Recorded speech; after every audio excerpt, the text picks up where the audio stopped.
Babaeng umakyat at lumambitin sa isang substation transformer sa Utah. Ating alamin ang dahilan kung bakit ginawa ito ng babae mula sa mga detalye ng balitang ibabahagi maya-maya.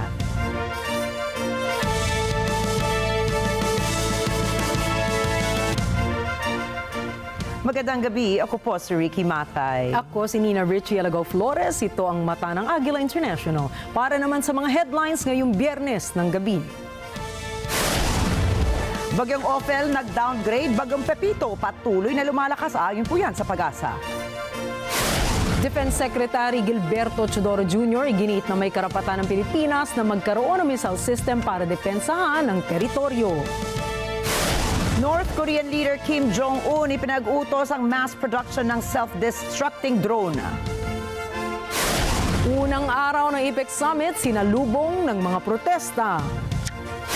At ating silipin ang disenyo ng Miss Universe crown na gawang Pinoy.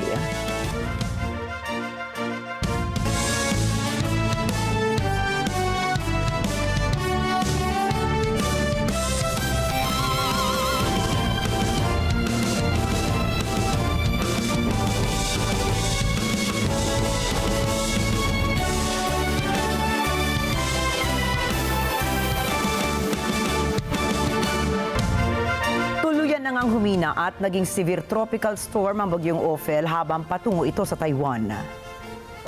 Samantala, batay sa projection ng Pag-asa, posibleng maging super typhoon ang Bagyong Pepito bago ito tumama sa Catanduanes.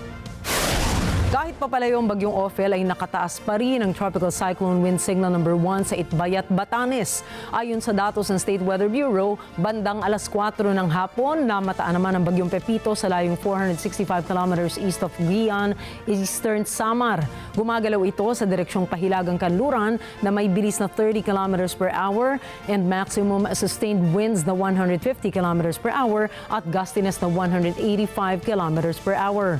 Nakataas naman ang signal number 2 sa eastern portion of Northern Samar, northern portion of Eastern Samar at northeastern portion of Samar.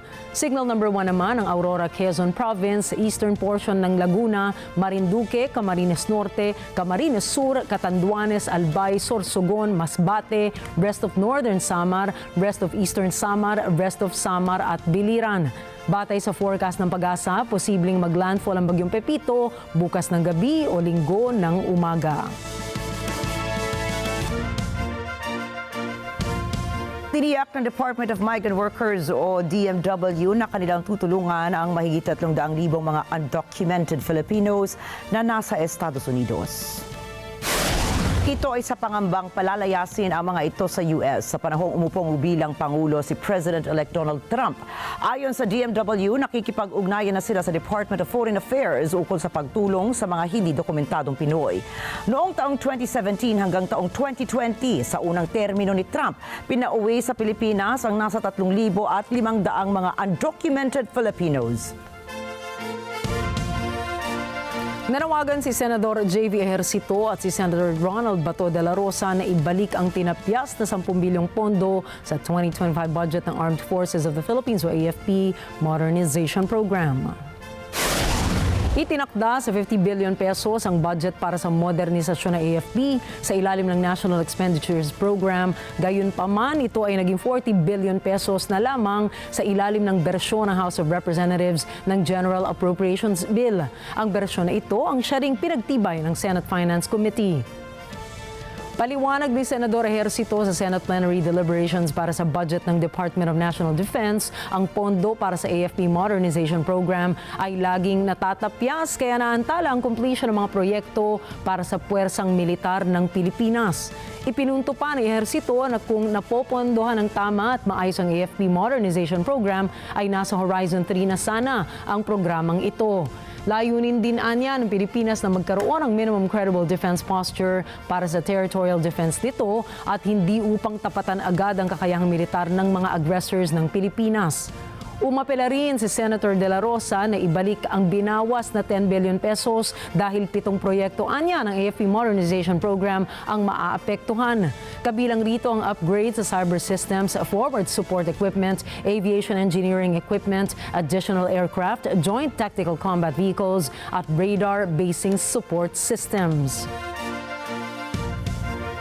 Nanindigan si Defense Secretary Gilberto Chodoro Jr. na kung naisang Pilipinas ay may karapatan itong magkaroon ng sariling missile system.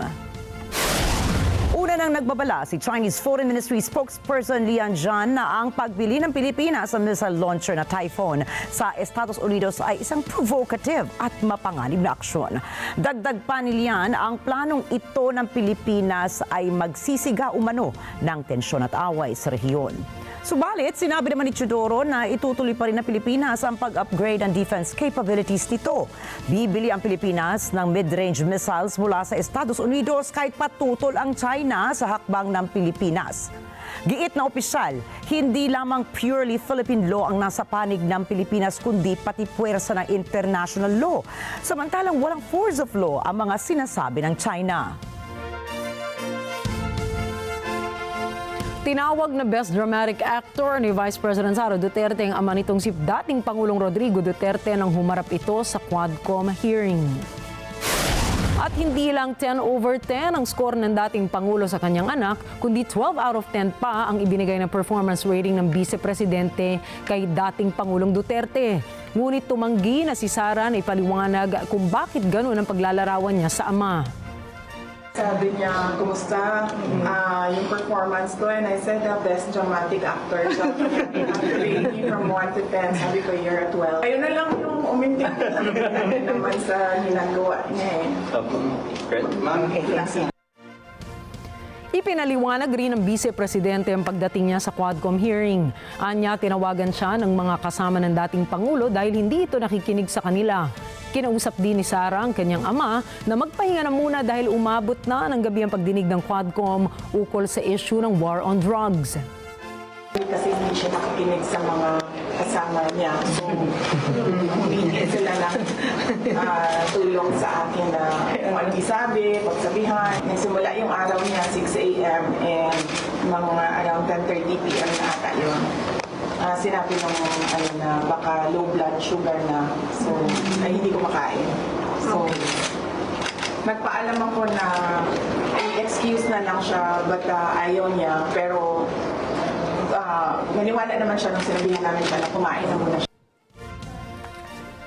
Nang usisain tungkol sa masasabi niya sa Quadcom hearing, sinabi ni Vice President Sara na hindi uniform ang rules ng komite. Dati nang binanggit ng Vice Presidente na hindi siya umaasa na makatatanggap ng patas na pagtrato ang kanyang ama sa Quadcom hearing.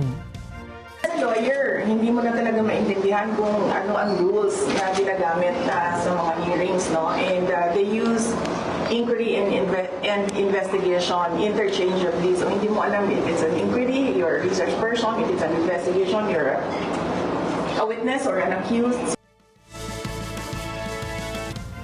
Sa iba pa mga balita, bumisita sa Pilipinas ang delegasyon ng bansang Cambodia bilang bahagi ng kanilang study visits sa excise tax ng bansa.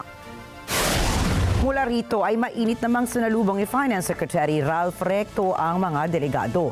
Layo ng pagbisita ng Cambodian delegation na magbigay ng makabuluhang insights na Phnom Penh sa usapin ng Philippine Excise Tax Reform. Para ito sa mga produktong mula sa tobacco, mga sweetened beverages at alcoholic drinks sa Pilipinas. Ang nasabing buwis ay nakalaan bilang suporta sa mga healthcare programs para sa mga Pilipino. Binubuo ng 26 na delegado ang Cambodian delegation sa pangunguna ng Undersecretary ng Ministry of Health at Deputy General mula sa General of Policy ng Cambodia. Inihayag ng Department of Transportation na ipatutupad nito ang biometric system sa pagproseso ng mga biyahero sa mga paliparan sa Pilipinas. Ito ay bilang bahagi ng modernization program sa transport system ng bansa.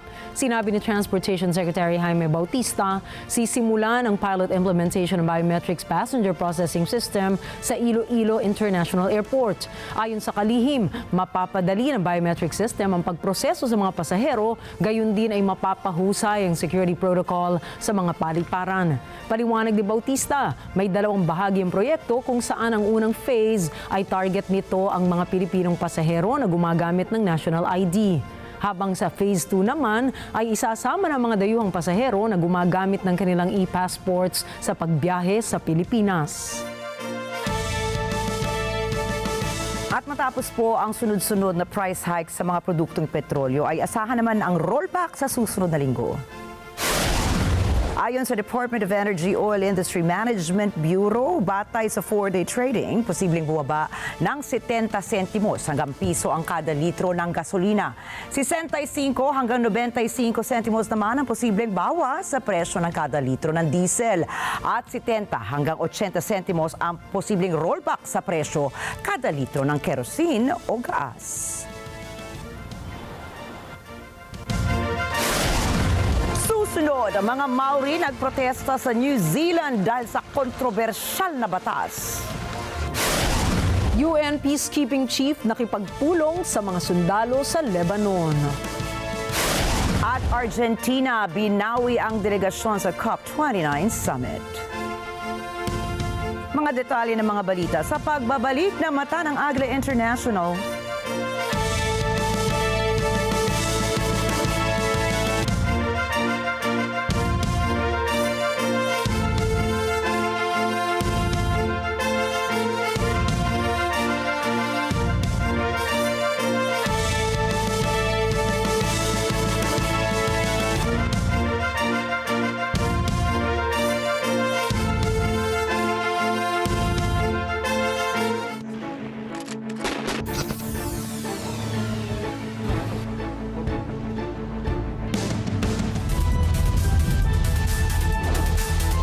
Malaking tulong ito sa aming buhay, sa aming pamilya. Samahan niyo kami sa laban na ito. Our belief na mayroong justice in this country. Exclusive! Mahigit 20 taong paghihirap ng mga EPIRA claimants mula sa iba't ibang parte ng bansa ating balikan. Senado, babakapaan ang mga EPIRA claimants para makuha ang matagal na nilang ipinaglalaban. Kaya sana po, umaasa kami na sana po mabayadan kami lahat.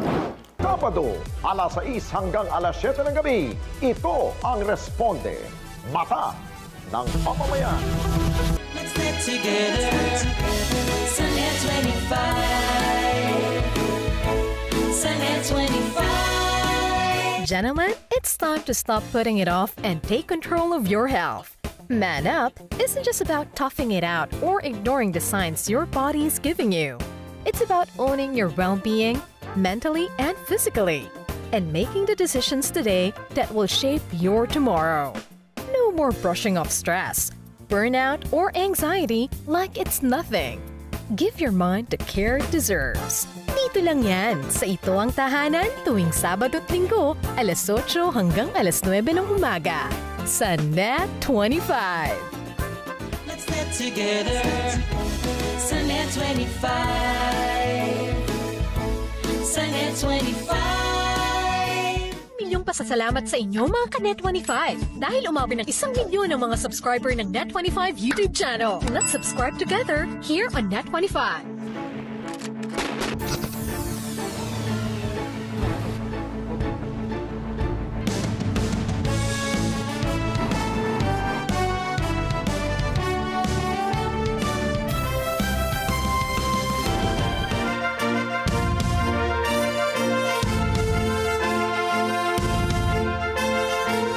Naglunsad ng programa ang kabisera ng Papua New Guinea laban sa pagtaas ng bilang ng mga biktima ng gender-based violence. Narito si Eco Hortaleza Quinola para sa balita. Inilunsad ng Port Moresby ang 5 kilometrong paglalakad na tinawag na Red November Walk. Dinaluhan ito ng iba't ibang lahi, ahensya ng gobyerno at mga organisasyon na nagpapakita ng suporta at pagsang-ayon sa advokasya ni Governor Powes Parco. Ang mamuhunan sa kababaihan, pabilisin ang pag-unlad. Walking and advocating for women is not new to me. I was one time a counselor looking after victims of domestic violence and their children at a refuge center.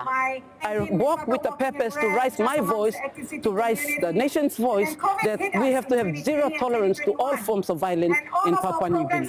Nagsagawa rin ito ng National Capital District Women's Expo and Summit na kinapalooban ng workshops upang lalo pang mapalawak ang kaalaman ng mga kababaihan ukol sa kanilang karapatan. in a very important conversation. Raise issues and concerns that you have, but more importantly, solutions. We can't keep on complaining. We must find solutions. Samantala, sa larangan ng kalusugan, ipinagdiwang naman ng Department of Health ang 24th National Health Conference. Ang kanilang adhikain sa taong ito ay improve corporate and clinical governance to achieve universal health coverage. Layo nitong ihatid sa publiko ang kahalagahan ng development partner support to health service delivery, supporting implementation of health service at the frontline and clinical management. Umaasa ang sangay ng Department of Health na magdulot ito ng ibayong lakas at makabuluhang serbisyo para sa kalusugan ng mga Papua New Guineans. So this conference serves as a vital platform for stakeholders from across our healthcare system to come together, share insights and set direction. Our key objectives for this conference. Mula sa Port Moresby, Papua New Guinea, Eco Hortaleza Quinola para sa Matalang Agila International, trusted, connected, on point. Mahigit 10,000 ang sumabak sa isang protesta papuntang kabisera ng New Zealand ngayong Biyernes. Ang ilan sa mga nagmarcha ay nakasuot ng traditional clothing at nagwawagayway ng Maori flag. Isinagawa nila ang protestang ito dahil sa Treaty Principles Bill na ayon sa mga reliyista ay isang kontrobersyal na batas. Kasalukuyang nakahain na rin ang panukalang batas na ito sa Parlamento ng Wellington. Bago ang protesta, nagsagawa ang Maori leaders ng isang haka, isang sayaw sa kultura nilang ginagamit sa paghamon sa mga kalaban. Ginawa nila ito sa unang parliamentary hearing ng bill na hangaring baguhin ang principles ng Treaty of Waitangi na pinirmahan noong 1840 sa pagkakasundo ng Great Britain at Maori chiefs sa kung papaano pamumunuan ang New Zealand.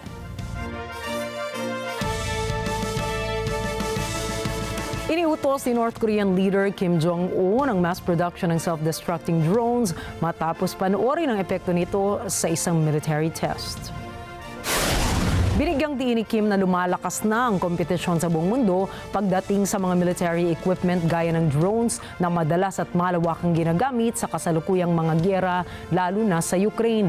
Ngunit napansin na rin ng mga war analysts na lalong lumalakas ang military technology ng Pyongyang na nagdulot ng mga katanungan ukol sa military deal ni Kim sa Moscow.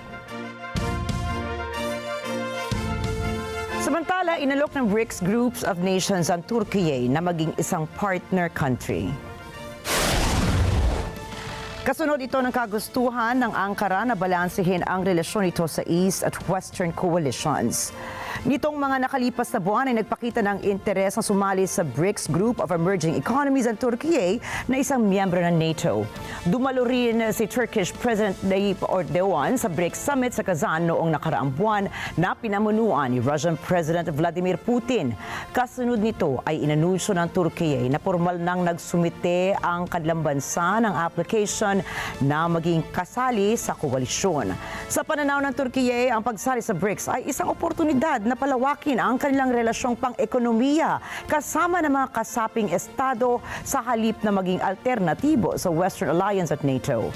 Sa ngayon ay wala pang ulat kung tinanggap na ba ng Turkey na maging partner country ng BRICS. Pinakusahan ng Human Rights Watch o HRW ang Israel ng puwersa ang pagpapalikas sa mga Palestinians sa Gaza. Ito anya ay paglabag sa international law at maihahalin tulad sa war crimes at crimes against humanity. Narito ang report ni Leslie Gumarang. Ayon sa HRW, ang pagpapalikas sa Palestinians ay tila pinlanong pangmatagalan sa buffer zones at security corridors. Ito anya ay maihahalin tulad sa ethnic cleansing. Israel claims that it set up an evacuation system to allow Palestinians, civilians in Gaza to seek safety. But in order to move a civilian population, certain conditions must be met. First of all, it has to be temporary. It can only be until the hostilities are completed. Number two, civilians have to be directed to safer areas where their basic humanitarian needs are met. And thirdly, the civilians can only be evacuated if it's a dire military necessity. And on all three of these, our report and documentation shows that Israel has failed to meet the burden. Therefore, they are committing forced displacement, and because it's pursuant to a state policy, it is a crime against humanity. Samantala, itinanggi ng Israeli military na pangmatagalan o permanente ang ginawa nilang buffer zones. Dagdag nito, nangako si Foreign Minister Gideon Saar na ang mga inilikas na Palestinians ay papayagang makabalik sa kani-kanilang tahanan pagkatapos ng giyera. Ang report na ito ang pinakabago sa serye ng mga ulat mula sa aid groups at international bodies na nagbababala ukol sa hindi makataong sitwasyon sa Gaza. Walang agarang komento mula sa Israeli military ukol dito, subalit sa nakaraan ay itinanggi ng mga otoridad nito ang mga akusasyon at naninindigan na ang pwersang militar nito ay sumusunod sa batas international. Batay sa batas ng armadong labanan, bawal ang pwersahang pagpapalikas ng populasyong sibilyan mula sa occupied territories. Maliban na lamang kung nanganganib ang kaligtasan ng mga ito o dahil sa sitwasyong militar. Leslie Gumarang para sa mata ng Agila International, Trusted, Connected, On Point. Nanawagan kina US President-elect Donald Trump at President Joe Biden ang mga pamilya ng Israeli hostages na hanggang ngayon ay bihag pa rin ng militanteng grupong Hamas. Narito ang report ni Jessica Bautista. Nakiusap ang mga pamilya ng Israeli hostages kay President Joe Biden at President-elect Donald Trump na trumabaho ng isang deal upang makalaya na ang mga natitira pang bihag bago ang taglamig. Ayon kay Sharon Lifshitz, aksyon ang kailangan ngayon. There is a lot of praying that needs to happen, but there's also action, and we need a deal now. We need everyone, all parties, to think outside the box and in any way possible to reach a deal. We hope that with the election of Trump, together with Biden, this is not about the left or the right. All people should come together. We hope that Biden and Trump work together now to get the hostages back before the winter. Si Lifshitz ay anak ng hostage na si Yosheved na pinakawalan ng Hamas noong Oktubre 2023. Subalit ang tatay nitong si Oded ay bihag pa rin hanggang ngayon. Ayon sa delegasyon, kailangan ng agarang deal upang maiuwi na ang hostages at sana'y magtulungan sina Biden at Trump upang maipatupad ito. Sa kasalukuyan, may 117 hostages ang nakauwi na. Kasama rito ang 4 na agarang pinakawalan nang magsimula ang giyera. 37 ang ibinalik na patay na. Kung kaya't may 101 pang hostages ang naiiwan sa Gaza batay sa tali ng Israel. Kalahati sa mga ito ay pinaniniwalaang buhay pa. Jessica Bautista para sa mata ng Agila International. Trusted, Connected, On Point. Dumating si United Nations Nuclear Watchdog Chief Rafael Grossi sa Iran para sa mga pag-uusap ukol sa nuclear program ng bansa. Ito ay kasunod ng kanyang panawagan sa Tehran na gumawa ng mga hakbang upang lutasin ang matagal ng issue sa kanilang ahensya tungkol sa nuclear program ng bansa. Ilang buwan nang hinahangad ng International Atomic Energy Agency na makipagtulungan ng Iran na mas mahigpit na ma-monitor ang mga nuclear sites nito. Ngunit kakaunti lamang ang naisagawa mula sa mga pagsisikap ni Grossi habang patuloy ang Iran sa pagsasagawa ng enrichment ng uranium. Umaabot na sa halos 60% purity ang isinasagawa ng Iran na papalapit na sa 70% na kinakailangan para sa paggawa ng nuclear bombs. Marihing itinanggi ng Iran ang ambisyon sa paggawa ng nuclear weapons at sinabi na ang enrichment ng uranium ay para lamang sa civilian use. Nakapulong ni United Nations Peacekeeping Chief Jean-Pierre Lacroix mga lider na sundalo ng Lebanon. These are difficult times, we all know this. But also, since I am the head of the Department of Peace Operations and Solidarity with our colleagues at UNIFIL, As you know, they are undergoing a difficult situation as well. This is a combat environment.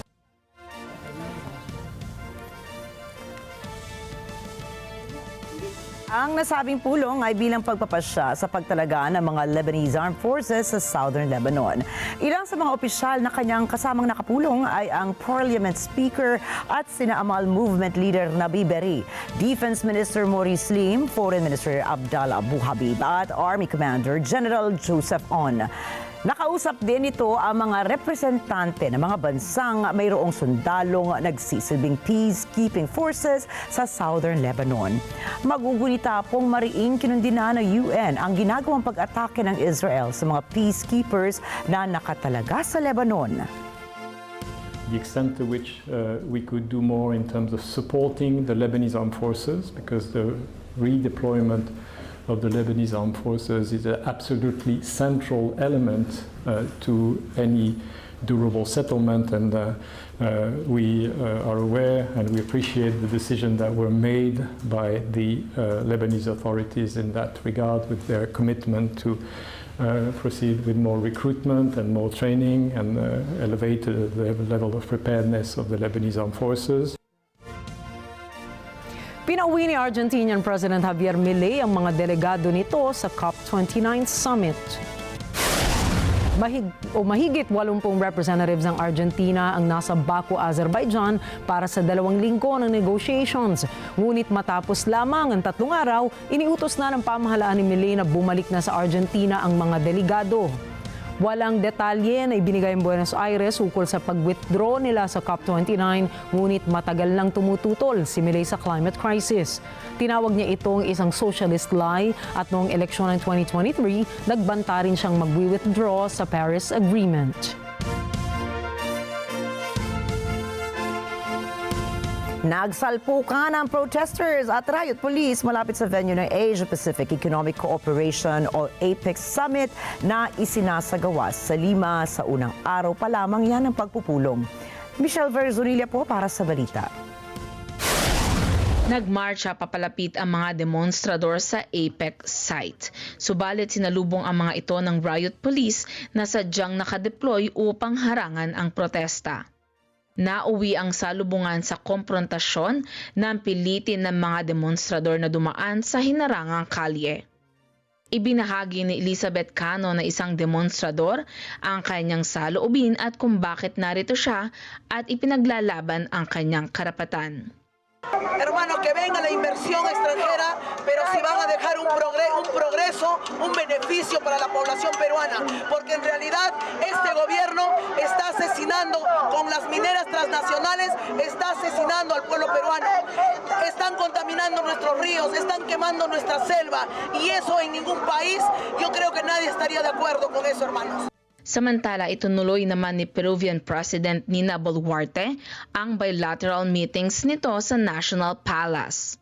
Kinahapunan matapos buksan ang summit, sinalubong naman ni Boluarte si Indonesian President Prabowo Subianto na nagpahayag ng kanyang pagpapasalamat.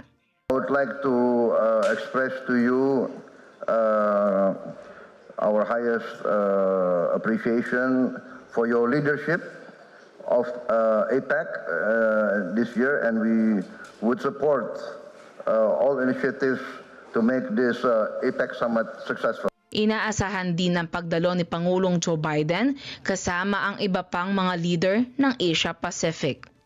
Michelle Verzonilla para sa mata ng Agila International, trusted, connected on point. Hindi naman nagpadala sa pressure ang Republicans kung kaya matagumpay na naihalal si US Senate Republican Johnson bilang leader ng chamber sa darating na taon. Siya po ay sinasabing well-regarded insider. Yolanda Spiras para sa detalye ng balita. Ang tagumpay ni South Dakota Senator John Thune ay hudyat na kayang manatiling independent ng Senado mula kay President-elect Donald Trump na magsisimulang mamuno sa darating na taon. Sa taong darating din, kontrolado ng Republicans ang White House at posibleng ang couple chambers ng Kongreso. Hahawakan ng Republicans ang hindi bababa sa 52 seats sa T100 seat Senate. Sila rin ay nasa daan na upang makuha ang manipis na majority sa House of Representatives. May ilan pang laban ang wala pa kasing opisyal na resulta. Samantala, sinabi ni Tu na layunin niyang kumpirmahin agad ang nominees ni Trump upang masimulan na ang trabaho at mabawasan ang gastos at maisulong ang border security. We have a mandate from the American people. A mandate not only to clean up the mess left by the Biden-Harris-Schumer agenda, but also to deliver on President Trump's priorities. We will make sure that the President and his team have the tools and the support that they need to enforce border security laws and to remove the violent criminals who are wreaking havoc in every one of our states. Ani Tun, hindi niya ibababa ang traditional na 60-vote filibuster threshold sa Senado na kailangan upang isulong ang panukalang batas. Ibig sabihin, kailangan pa rin niyang makuha ang suporta ng mga demokratiko. Well, I mean, the Senate, as you know, is by the founders' design, a place where the minority has a voice in our process, and we will do the job that the founders intended us to do in the United States Senate, and that the American people intend us to do.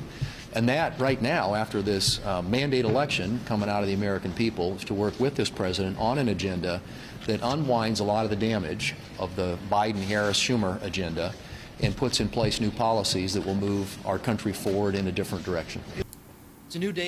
Ang 63-year-old na si Tun ay sinasabing even-tempered institutionalist at seasoned legislator. Siya ay may magandang relasyon sa kanyang kapwa Republicans.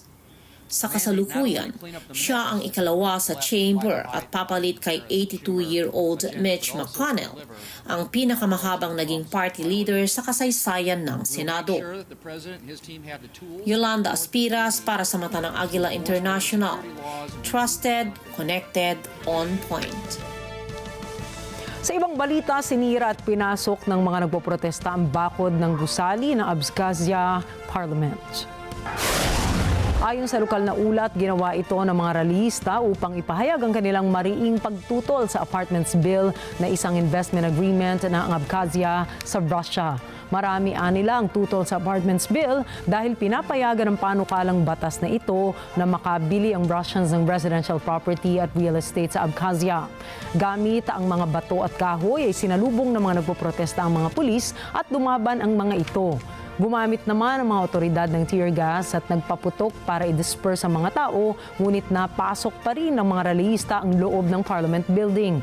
Samantala, may lumabas din na ulat na nakaalis na si Abkhazia President Aslan Bazania na Parliament o sa Parliament Building nang sumugod sa loob ng gusali ang mga nagpoprotesta. Susunod, turista arestado sa Tokyo dahil sa pag-vandalize ng Meiji Shrine.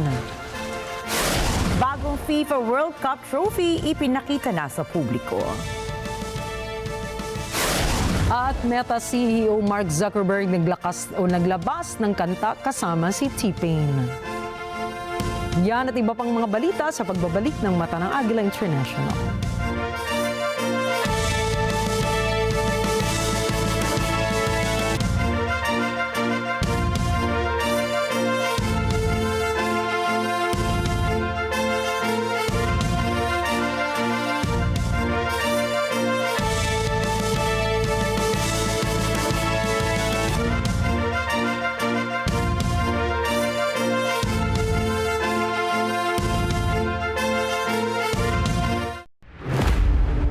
Pilipinas, isang bansang arkipelago na nahahati sa tatlong pangunahing pulo, Luzon, Visayas at Mindanao. Binubuo ng 7,641 islands na napaliligiran ng mga anyong tubig. Kinikilala sa likas nitong ganda, kamanghamanghang kultura at kaaya-ayang turismo. Nakahanda ng sumayad ang aming gulong, umaraw man o umulan, baon namin ng iisang layunin na makapaghatid ng bagong kwento habang nakasampa sa aming motorsiklo. Isasama Kasama namin kayo tuwing Sabado, 5 p.m. to 6 p.m. This is Motorcycle Republic. Let's get together. Sa NET25. Pilipinas. We are officially announcing our partnership with the Department of Trade and Industry for a series of talks about e-commerce and digitalization that will help ease your business operations. And with me to talk about it is Undersecretary Jean Pacheco from the DTI e-commerce group. We will soon bring important updates, new programs, projects, initiatives, and fruitful discussions na talaga namang kaabang-abang about online businesses. Open for Business with Cesar Vallejos, Sunday, 9 p.m.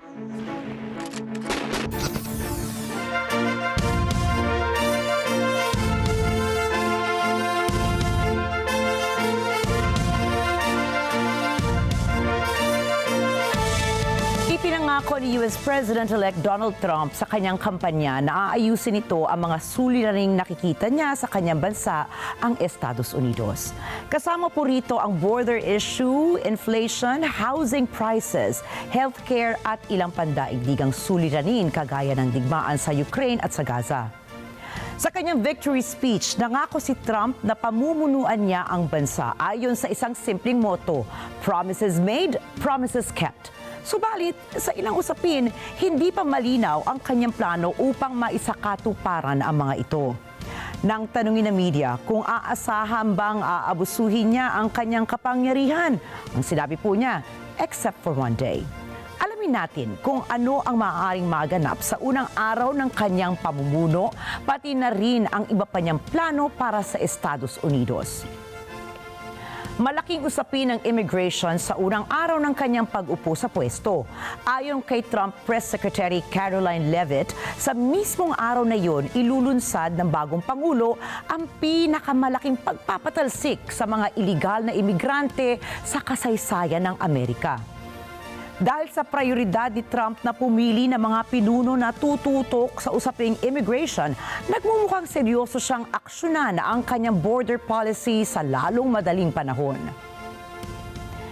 Kinuha niya ang veteranong immigration official na si Tom Human bilang border czar, si Governor Kristi Noem ng South Dakota para pangasiwaan naman ang Homeland Security at si Stephen Miller bilang White House Deputy Chief of Staff para sa polisiya. Kilala po ang tatlo sa kanilang mahigpit na tindig laban sa iligal na imigrasyon. Isa pa sa mga pangako ni Trump sa unang araw ay ang wakasan ang birthright citizenship o ang prinsipyo nagsasabing sino mang ipinanganak sa lupaing sakop ng Estados Unidos ay automatic na nagiging mamamayan nito. Bagaman hindi pa malinaw kung papaano niya ito isasakatuparan dahil malamang na kailangan pa nitong amyendahan ang konstitusyon nila. Sa kanyang kampanya, sinabi rin ni Trump na maaaring wakasan niya ang digmaan sa Ukraine in just one day. Paulit-ulit niyang pinuna ang patuloy na pagsuporta ng administrasyon ni Biden sa Ukraine at itinuturing ito bilang isang malaking waste of resources. Gayunpaman, wala pa siyang ibinibigay na tiyak na plano kung paano niya ito tatapusin maliban sa pagsabing tutulungan niyang magkasundo ang dalawang panig.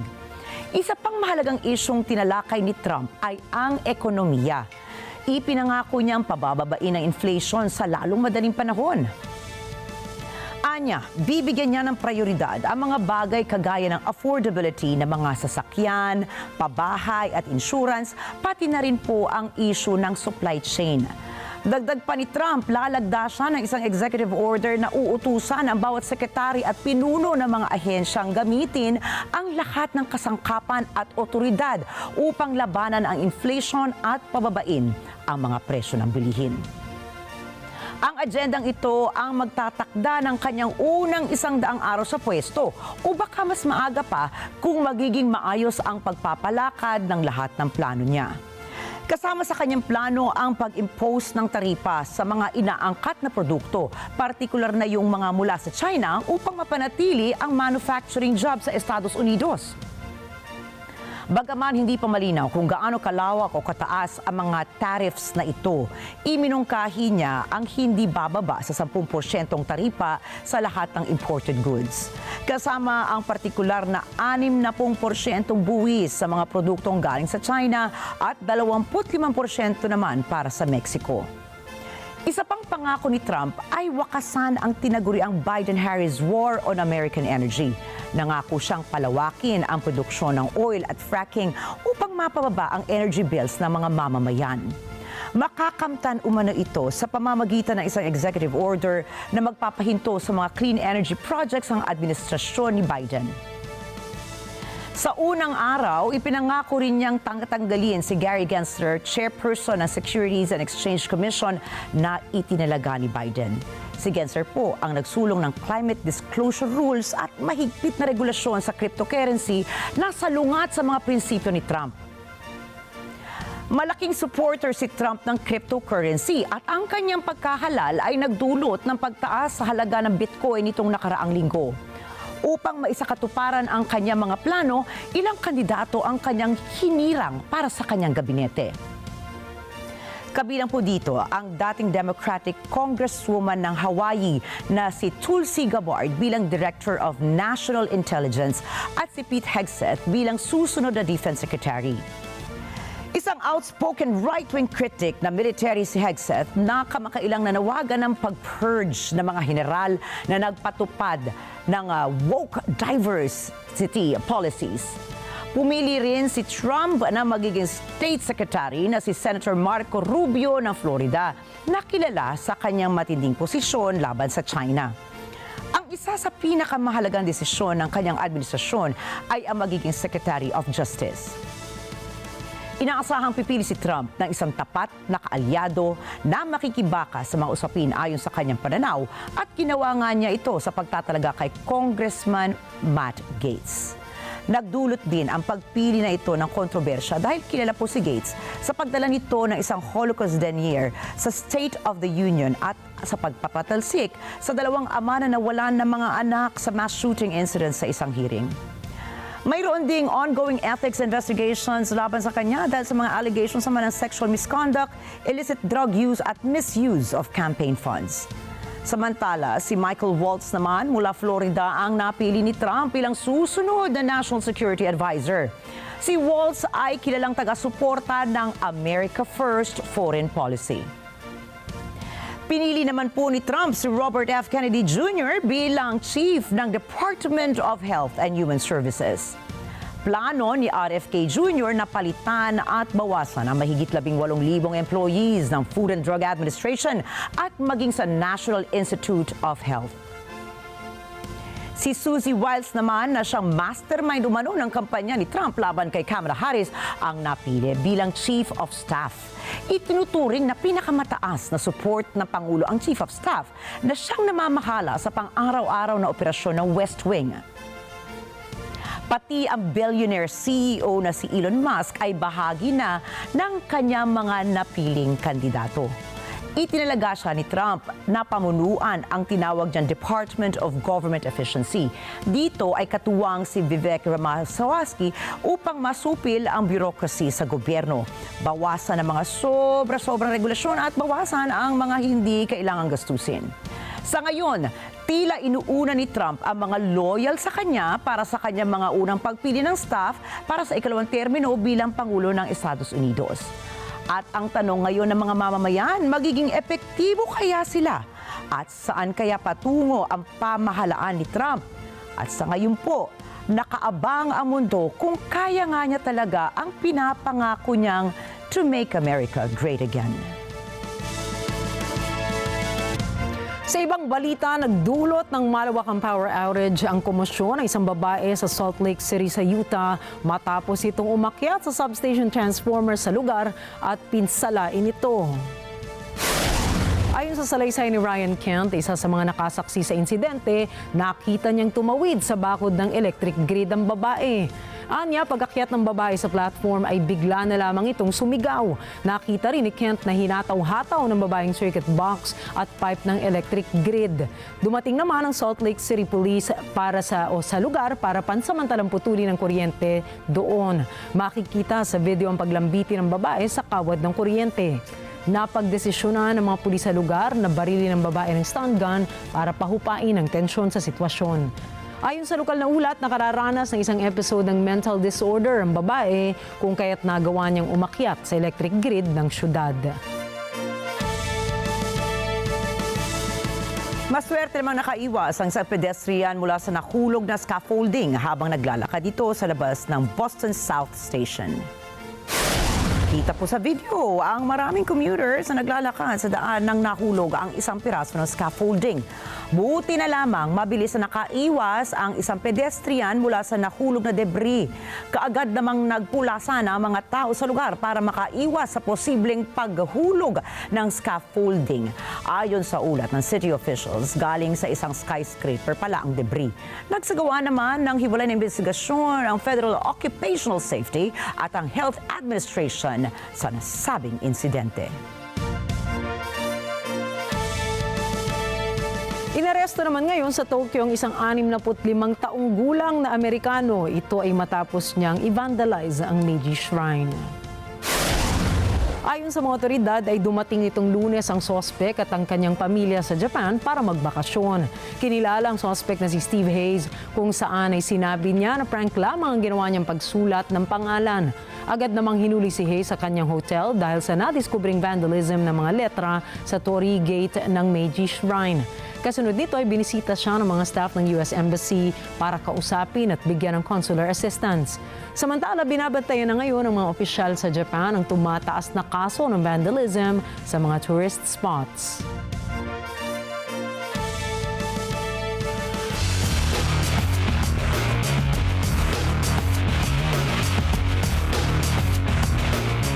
Ipinakita na po sa publiko ang bagong FIFA Club World Cup trophy na mapapanalunan sa susunod na taon.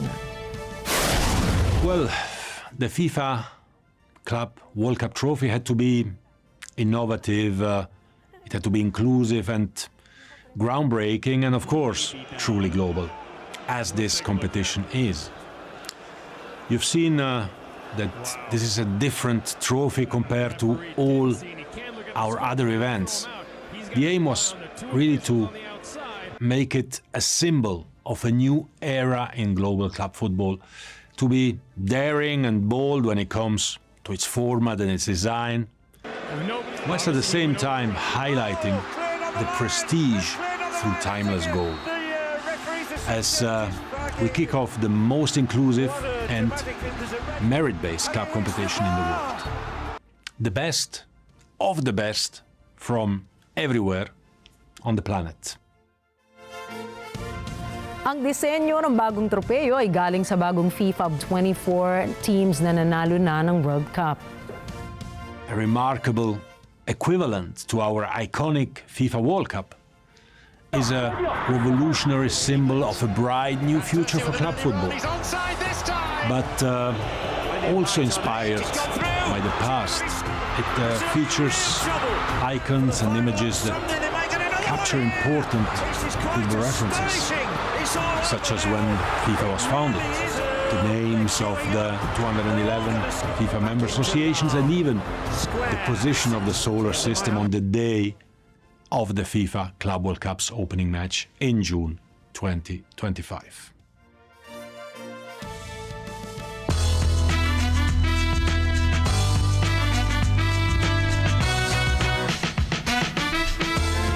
Naglabas ng bagong collaboration track si T-Pain at Z-Pain, o mas kilala bilang Meta CEO Mark Zuckerberg. Anniversary, I made you something. Do you want to check it out? Okay.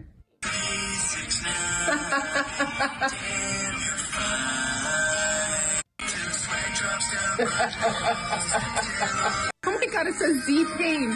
It's our band name. Yeah, is that the most romantic thing I've ever done? It's so romantic. 21 years later, I can't get quite as low. but it brings back a lot of fond memories. Ayon sa tech CEO, ginawa niya ito at idinedicate niya ang kantang ito sa kanyang asawa na si Priscilla. Kwento kasi nito ay ni-revive niyang kanta na Get Low ay ang kanyang tumutugtog o ang kantang tumutugtog nung una sila nagkakilala nung college days. Ngayon daw ay pinapakinggan nila ito tuwing ginugunita ang kanilang dating anniversary. Mapapakinggan naman ito ng publiko matapos niyang i-anunsyo sa Instagram na this year I worked with T-Pain on our version of this lyrical masterpiece. Halo-halo naman ang naging reaksyon ng mga netizens ukol sa version ng duo sa nasabing kanta. Samantala, agaw pansin po ngayon ang gawang Pinoy na 2024 Miss Universe crown dahil sa natatangi nitong ganda at disenyo. Ikinatuwa ng mga kandidata sa Miss Universe nang makita ang pinakabagong korona para sa Miss Universe 2024. Tinawag ang korona bilang Light of Infinity bilang pagkilala sa galing ng Pinoy mula sa luxury brand na Jewelmer. Tampok sa disenyo ng korona ang nasa 23 South Sea Pearls, ginto at diamante. Ayon sa kandidata ng Italy na si Gleilani Cavalcante, sumisimbolo ang bagong korona sa kanilang buhay at mga pangarap. Nakatakda naman bumiyahe sa 35 mga bansa ang bagong Miss Universe kasama na ang pakikipagpulong sa mga pinuno nito. Samantala, sinabi ng Jewelmer na tumagal ng 2 taon bago nila tuluyang mabuo at matapos ang buong korona.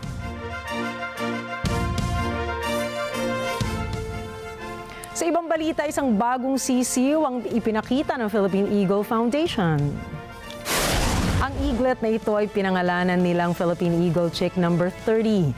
Ayon sa Facebook post ng Philippine Eagle Foundation, 56 days ang incubation period ni Chick number 30 at 9 na buwan ang kanilang ginugol para sa hatching process nito. Endangered species ang kinabibilangang lahi ng bagong Philippine Eaglet, kaya naman sobrang saya ng lahat dahil naging matagumpay ang kanilang operasyon. At ito po, cute as overload talaga dahil may opisyal ng kanta ang cute pygmy hippo ng Thailand na si Mudeng. Mapapakinggan ang opisyal na kantang Mudeng Mudeng mula sa mga wikang Thai, English, Chinese at Japanese.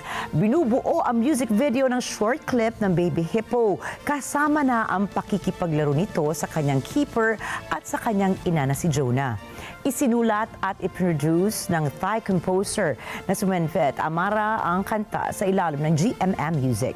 Sa kasalukuyan ay 4 na buwan na ang baby hippo na kinagigiliwan naman talaga ng maraming turista sa Kaukyo Open Zoo. Aabot sa 3,000 hanggang 5,000 ang mga taong nagpupunta sa zoo kada araw para lamang pumakita siya si Mudeng. Samantala, sinabi naman ng zoo director na si Narongwit Chodchoy na ang karagdagang kanta o kita na kanilang kinukuha ay gagamitin naman para sa breeding programs ng mga endangered species. Samantala, agaw pansin naman po ngayon na isang batang kambing sa Hawaii. Ito ay matapos mailigtas mula sa bangin. Iniligtas ng isang grupo ng mga hikers sa Honolulu ang batang kambing dahil 4 na araw na itong hindi makaalis sa bangin. Kasunod ito ng video na kanilang napanood online para magdesisyon sila na magsagawa ng rescue operation. Ginamitan nila ang batang kambing na si Bala ng mansanas bilang distraction sa drone habang tinutulungan nila itong makababa. Samantala, ligtas at kasalukuyan ng nasa pangangalaga na Aloha Animal Sanctuary ang batang kambing. Binatikos naman ngayon ng netizens ang Thai drama na The Empress of Ayodhya kasabay sa isyu ng pang-aabuso sa pusa. Naniniwala ang mga taong posibleng nakaranas ng pang-aabuso ang pusang ito. Ito po ay matapos kumalat ang eksena nito habang kinukumbulsyon.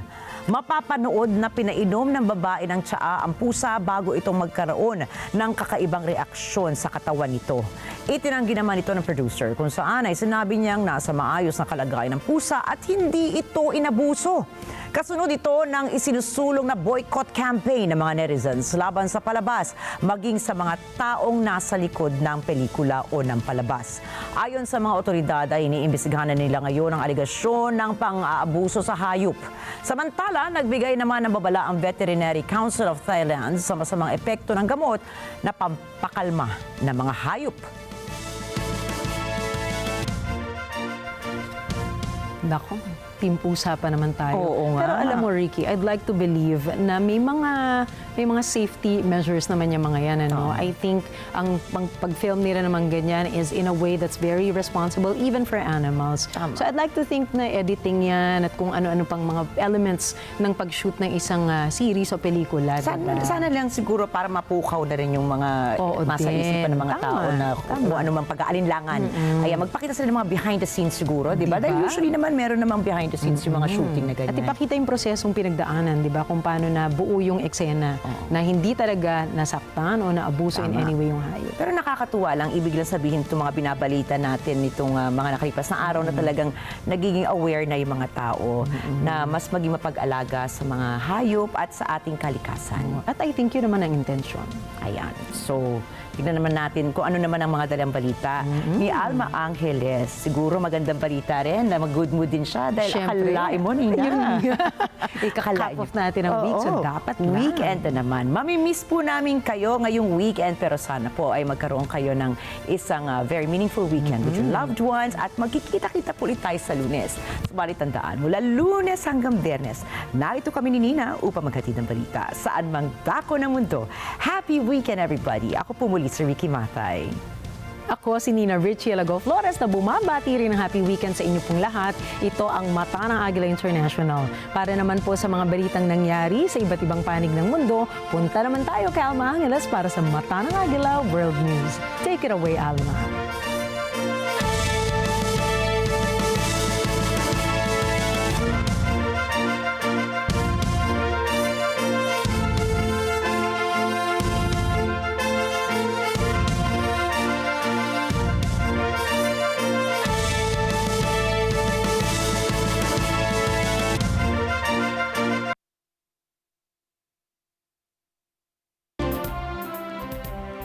Thank you, Nina and Ricky. Good evening, everyone. I'm Alma Angeles for NET25 World News. On tonight's headlines. Gilberto Teodoro Jr. stated that the Philippines will move forward with enhancing its defense capabilities, including potentially acquiring mid-range missiles from the U.S., despite opposition from China. I think the whole world knows who is on the right path and the wrong path. Definitely, we cannot take advice from people who... The President-elect Donald Trump has chosen Robert F. Kennedy Jr. as his nominee for Secretary of Health and Human Services. Now, Kennedy, known for his conspiracy theories and anti-vaccine activism, would have significant control over U.S. health policies and the nation's food and drug supplies if confirmed. First of all, anybody who wants to take a vaccine, I'm not going to get in their way. If you want a vaccine, or if you want to vaccinate your children, those vaccines will be available. But I am going to tell the truth to Americans, and I'm going to do for the first time good science, right? When I was a kid, there were 3 vaccines, and I took all 3. There were 3 that were mandatory, that were recommended, which essentially means mandatory. Now, one of those vaccines has been tested prior to licensure. And the news starts now.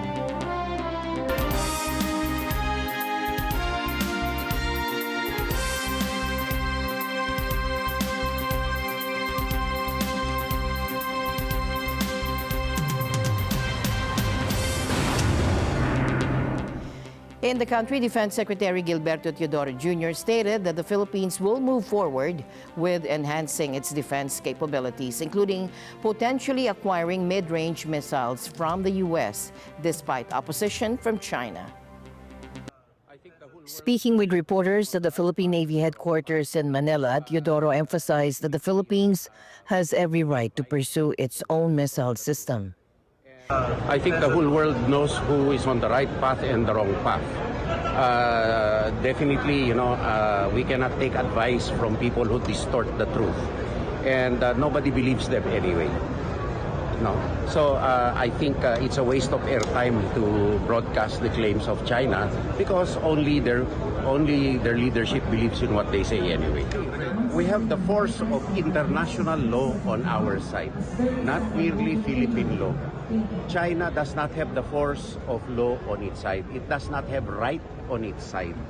Teodoro's comments came after Chinese Foreign Ministry spokesman Lian Jian criticized the Philippines' potential purchase of the U.S.-made Typhoon missile system.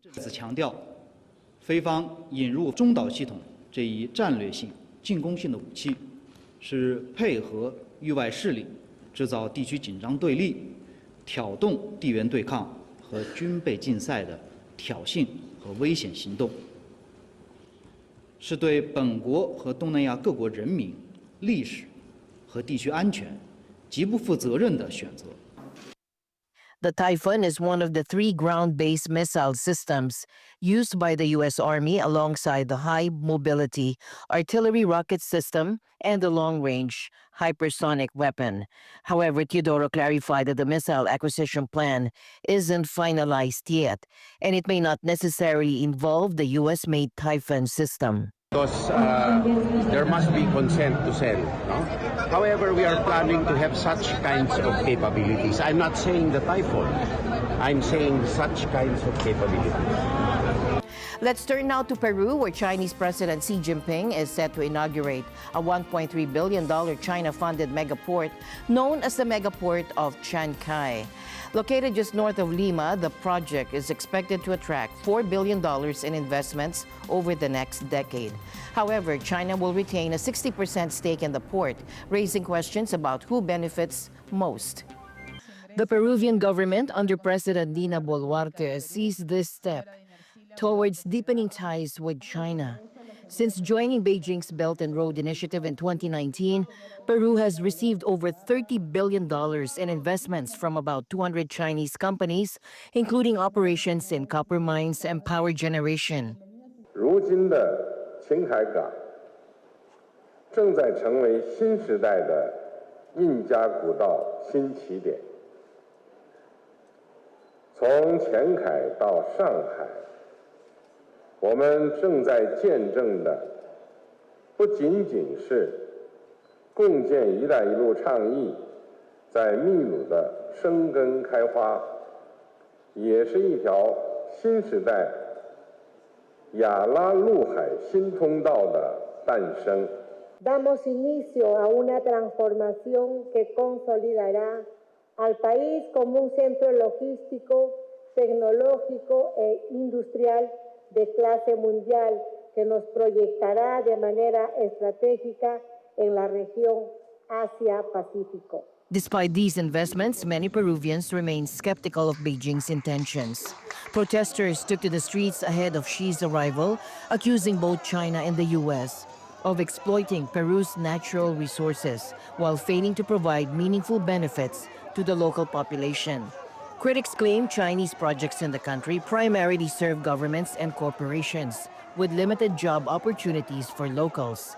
And some protesters called out what they see as a minimal progress from Chinese investments, fueling public outrage.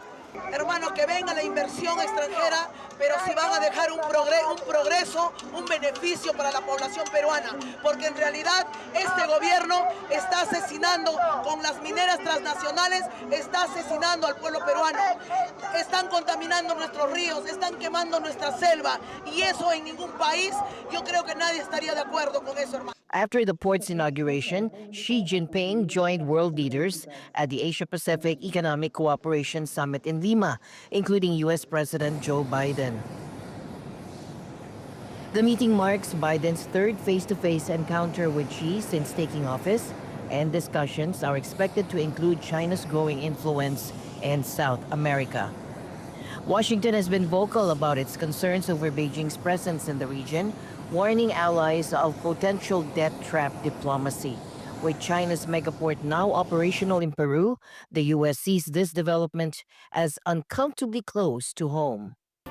The President-elect Donald Trump has chosen Robert F. Kennedy Jr. as his nominee for Secretary of Health and Human Services. Now, Kennedy, known for his conspiracy theories and anti-vaccine activism, would have significant control over U.S. health policies and the nation's food and drug supplies if confirmed. I'm going to require, and first of all, anybody who wants to take a vaccine, I'm not going to get in their way. If you want a vaccine, or if you want to vaccinate your children, those vaccines will be available. But I am going to tell the truth to Americans, and I'm going to do for the first time good science, right? When I was a kid, there were 3 vaccines, and I took all 3. There were 3 that were mandatory, that were recommended, which essentially means mandatory, and I was compliant. Today there are 72, and we're going up to now, I think, 77 or 79 with the annual COVID vaccines. So, and not one of those vaccines, with the exception of the COVID vaccine, not one of those vaccines has been tested prior to licensure in placebo-controlled trials, which are required for every other medication. Already, Kennedy is stirring debate with calls to remove fluoride from drinking water. And he's also made headlines this past year for eyebrow-raising claims, including that doctors found a dead worm in his brain and a strange admission that he once left a bear cub carcass in New York Central Park. Now, this nomination follows other polarizing choices by Mr. Trump, like Matt Gaetz for Attorney General, which has shocked many in the Senate, and hints at a potential confirmation showdown. Gaetz himself faces an ethics probe over alleged sexual misconduct and drug use charges he firmly denies. And with these bold picks, the question looms, will the public ever get full transparency of these appointees? President-elect Donald Trump's choice of Tulsi Gabbard as U.S. intelligence chief has also sent shockwaves through the national security establishment, adding to concerns that the sprawling intelligence community will become increasingly politicized. Take a look. If confirmed by Congress, Gabbard will oversee 18 spy agencies and serve as the main advisor to Trump, the National Security Council, and the Homeland Security Council on intelligence matters. Gabbard's appointment has raised eyebrows among her critics. As a Democrat turned Republican, she has been accused in the past of amplifying Russian propaganda. Commentators have noted the dramatic shift in the Republican Party, with Gabbard replacing former Republican Representative Liz Cheney. The 43-year-old Gabbard was born in American Samoa and has European and Samoan ancestry. She moved to Hawaii, her family as a child, where her mother began practicing Hinduism. In 2002, she made history as the youngest woman elected to the Hawaii House of Representatives. Gabbard joined the Army National Guard in 2003 and served in Iraq in 2004 and Kuwait in 2008, taking on both medical and civic roles. A major turning point in Gabbard's career came in 2012 when she became the first Hindu elected to the U.S. House of Representatives. In 2015, she made headlines for criticizing then-President Barack Obama for failing to call out Islamic extremism in the Middle East. After serving in Congress for 8 years, Gabbard launched a bid for the Democratic presidential nomination in 2020 with a campaign focused mainly on opposing military interventions overseas. It is this principle of service above self that is at the heart of every soldier, at the heart of every service member. And it is in this spirit that today I announce my candidacy for President of the United States of America. Interestingly, her campaign was widely supported by Moscow-based media outlets sympathetic to the Kremlin. She eventually dropped out of the race and left the Democratic Party in 2022, accusing its leadership of embracing wokeness, anti-white racism, and warmongering. She also blamed NATO and the Biden administration for Russia's invasion of Ukraine. And this year, Gabbard endorsed Donald Trump's re-election bid and switched to the Republican Party. Trump has brought to transform the Republican Party and bring it back to the party of the people and the party of peace, that I'm proud to stand here with you today, President Trump, and announce that I'm joining the Republican Party. Praising Trump's leadership in transforming the GOP back into the party of the people and the party of peace. Despite her lack of experience in intelligence management, it remains to be seen how Gabbard will fare in leading such a crucial role in the Trump administration. The Tulsi Gabbard appointment really casts a very negative light on everything else.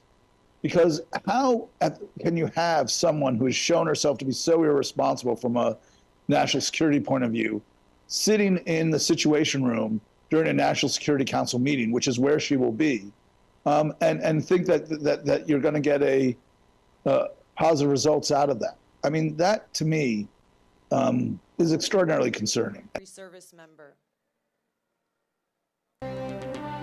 Now, there's growing concern about the effectiveness of COP29. Former U.S. Vice President Al Gore didn't mince words, saying that, quote, the fossil fuel industry and petro-states have seized control of the COP process to an unhealthy degree.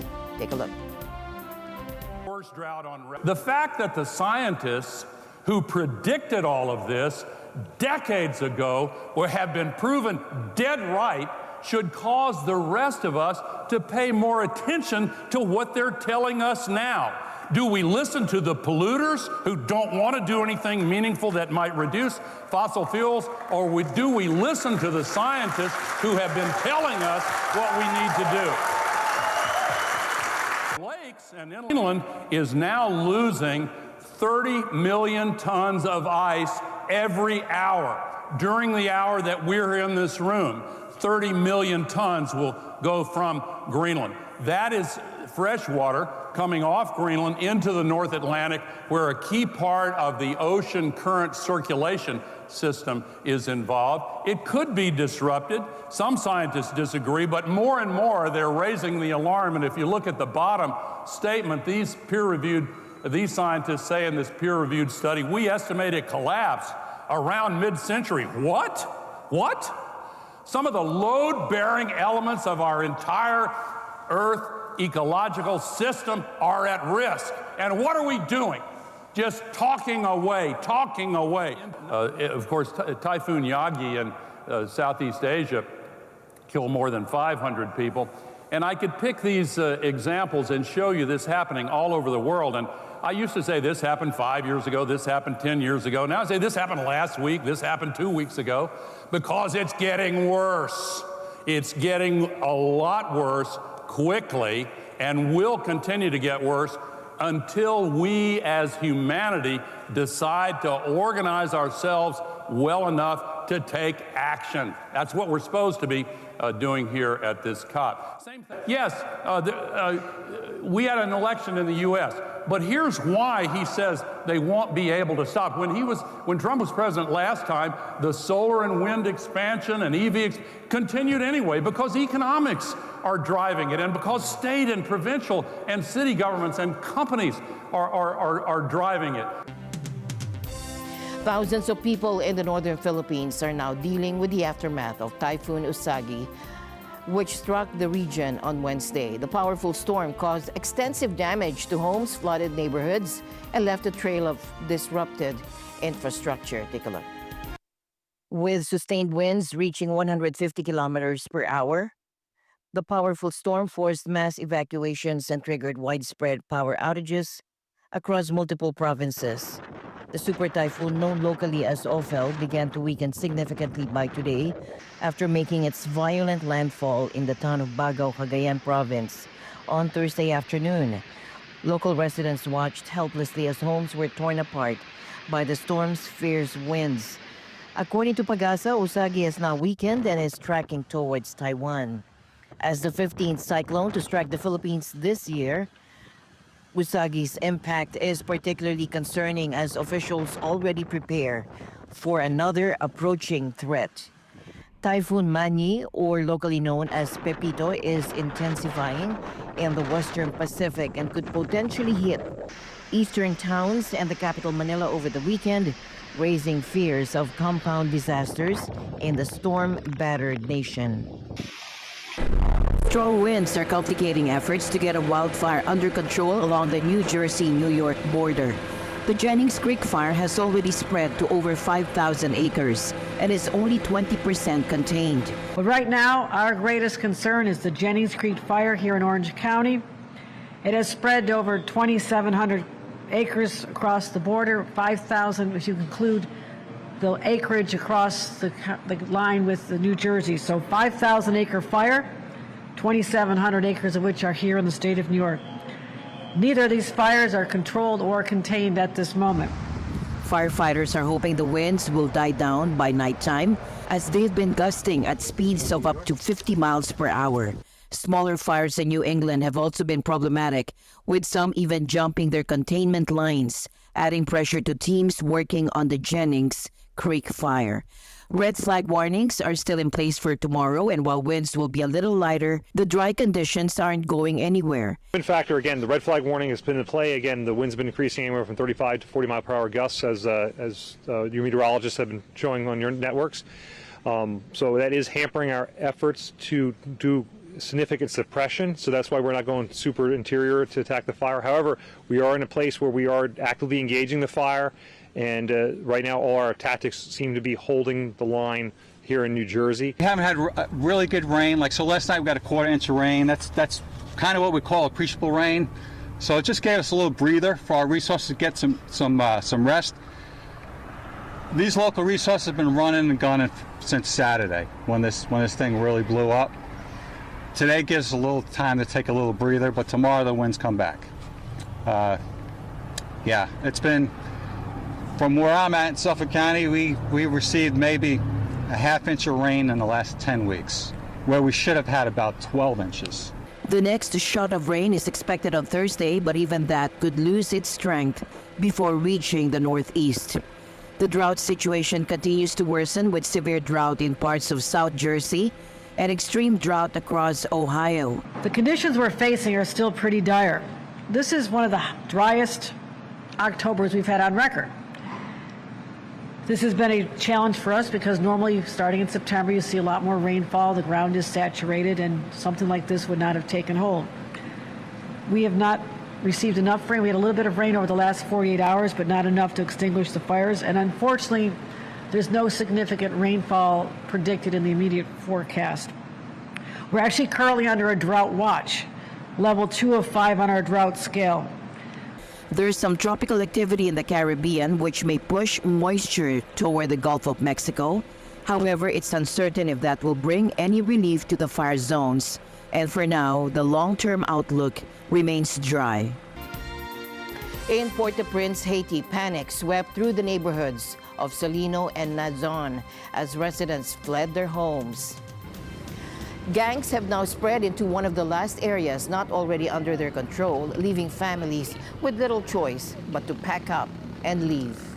A powerful gang coalition known as Vive Ansam has been tightening its grip on the country, while political infighting and delays in a foreign security mission leave the crisis unresolved. Scenes of chaos unfolded as people rushed through the streets, clutching suitcases and holding onto their small children, while overloaded cars sped by. Witnesses say the neighborhoods emptied quickly after reports that a police officer in the area had been killed.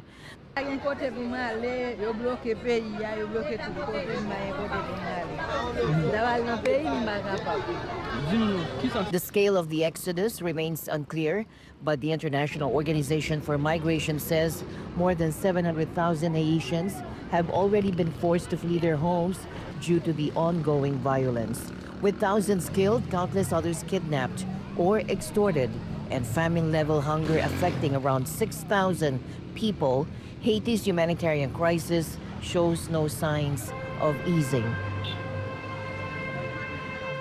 A new UN report has a stark warning. Food insecurity is on the rise, with millions more people across 22 countries expected to face severe shortages.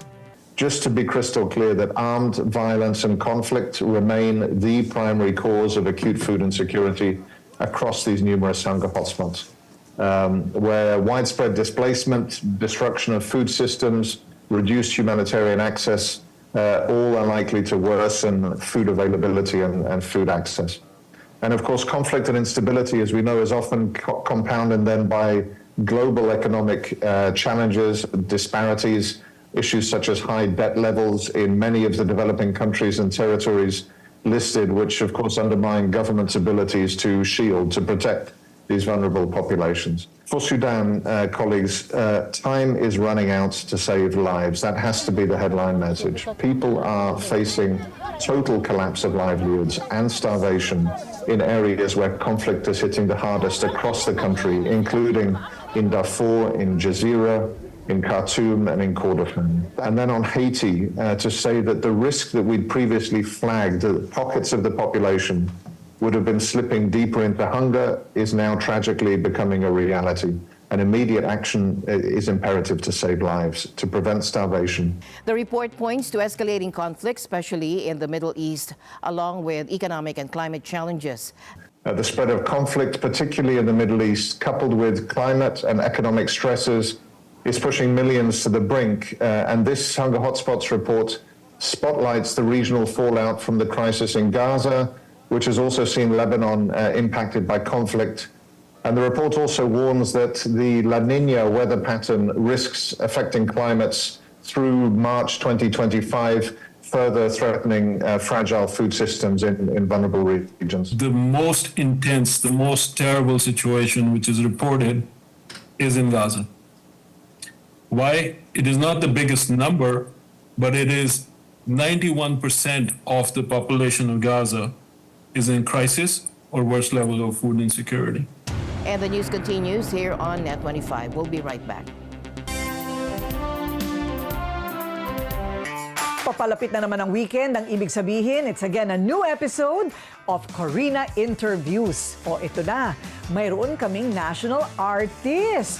The one and only Mr. Ricky Lee. Isa pelikula natin ang buhay ni Ricky Lee, tiyak blockbuster sa takilya. 5 taon lang siya nang maulila ng kanyang nanay, naging layas mula Camarines Norte hanggang nakulong nung martial law. Na-torture pa rin ba daw siya? Pero namayagpag pa rin ang husay sa pagsusulat. The Making of a National Artist, Ricky Lee. Dito lang yan, Corina Interview 6 p.m. ngayong linggo sa NET25. Together sa NET25. New York Governor Kathy Hochul has revived her congestion pricing plan for drivers entering parts of Manhattan, setting the new toll at $9. Launching in January, this initiative aims to fund major transit upgrades while reducing gridlock and emissions. New York Governor Kathy Hochul says her congestion pricing plan for drivers coming into parts of Manhattan is back, but this time set at $9. Hochul said the new change will begin in January. She's reviving the program after putting it on hold in June when it was set at a higher toll of $15. Hochul said that the charge would be crucial to making new investments in subways and buses in New York and support $15 billion in debt financing to improve mass transit. We'll also begin to drive down gridlock and the emissions as intended. And we'll deliver major environmental improvements for places like the Bronx. Hochul is racing to implement the charge before President-elect Donald Trump takes office. This week, a group of 5 New York Republicans in the U.S. House of Representatives urged Trump to kill the charge, something he has vowed to do, asking him to end what they call a, quote, absurd congestion pricing cash grab. A Trump spokesman did not immediately comment. New York's Director of State Operations, Catherine Garcia, responded to reporter questions about the threat of Trump killing the charge. Because he has vowed to kill it. We believe that we are on solid legal ground. New York's Metropolitan Transportation Authority is expected to vote on the measure next week.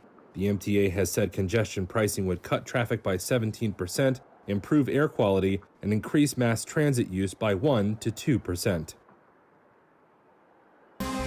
With the global dementia crisis intensifying, a unique avatar named Liv has been created to support those living with Alzheimer's and dementia. And this AI-powered avatar is crafted from the insights and lived experiences of hundreds of people affected by dementia.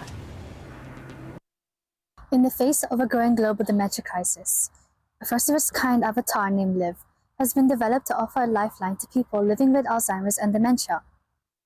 My name is Liv. I'm the world's first artificial intelligence, created with input from real people living with dementia. This artificial intelligence-powered avatar is built on the real-life experiences and wisdom of hundreds of people living with dementia. While an actress provided the basis for the Liv's appearance, her face incorporates subtle features from a number of participants in the project. Is there a favorite hobby or comforting routine you'd like to pick again? Yes, I love to paint. Painting can be so soothing and a wonderful way to express yourself. In terms of the kind of information and support that they're given. And this AI, which was developed with the support and by Lenovo, pulls together the wisdom and experience of real people living with dementia, people with a diagnosis of dementia themselves, to educate a form of artificial intelligence which is there to support people who might be sitting at home following their diagnosis, wondering, well, what happens now? The Avatar project, dubbed Alzheimer's Intelligence, is a collaboration between Innovations in Dementia, tech company Levino, and Exeter University. It was crafted using data from Innovations in Dementia's Dementia Diaries project, interviews, and advocacy groups. Gail Gregory, diagnosed with Alzheimer's in 2019 at age 54, was among those who contributed to the project. When I looked at the screen, it was like, do I actually know this person? Because apparently it's made up from all little bits of people's photos, which is really weird. But then you get used to it, and it's just like talking to a person. The Avatar Live provides a source of assurance and advice, responding to queries with information drawn directly from first-hand experiences. Currently, the Avatar is a proof of concept, according to Milton. And the responses that you get are really, really nuanced. So, Liv will talk about, the fact that dementia does bring huge challenges to people's lives, but that all of the evidence, from the people who have contributed towards it show that by making a few changes and adjustments to your life, you can continue to live well. Trials are underway in controlled environments, with the potential for the Avatar to contribute significantly to medical understanding and future innovations in dementia care. Reporting from London, United Kingdom, this is Chanel Pedrelas for NET25 World News. Back to you, Alma. And with that, we end tonight's broadcast. For everyone here on NET25, I'm Alma Angeles. Thank you all for joining us. Good night.